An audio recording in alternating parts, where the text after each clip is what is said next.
قلت لك قبل كده واقول لك كمان مره وثالث مره ورابع مره، انت مش لازم تجري ورا الشغل في كل حته، خلي الشغل يجري وراك. يجري وراك ازاي؟ زي ما انا قاعد كده، قاعد قدام باب البيت كده، بس انا عملت اللي عليا، بنيت البراند بتاعي الصح. في كميه ناس هيكلموك في الماركت هيفرقوا معاك كتير جدا جدا على البيرسونال براندنج وكده، وتسالهم البراند بتاعك ايه، ملوش معالم، ملوش حاجات واضحه خالص. انا عايزك يكون عندك براند واضح جدا. البراند ده بيخلي الناس بتدور عليك في كل حته. زي ما قلت لك قبل كده وهقول لك تاني برضو، انا بقالنا سنين ما دورناش على شغل، الحمد لله الشغل بيجي لنا لغايه عندنا.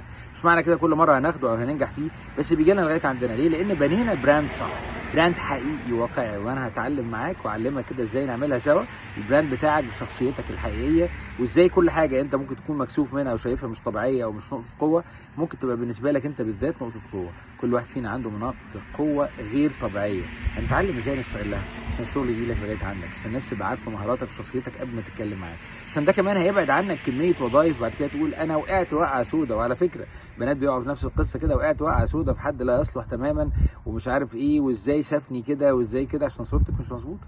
هتفرق معاك مش بس في الشغل، في حياتك كلها. هنبني البراند الصح، وحتى لو عايز تغير البراند من صوره لصوره ثانيه هنقدر نعملها. مفيش حاجه مستحيله، كل حاجه ليها حل، هنعملها مع بعض. هم 12 خطوه لكل رحله، هم 5 رحلات، 12 خطوه في زمن قياسي، في اسرع ما يمكن. لو انت عايز، لو انت عندك الاراده بجد نتعلمها، هنعملها مع بعض ان شاء الله.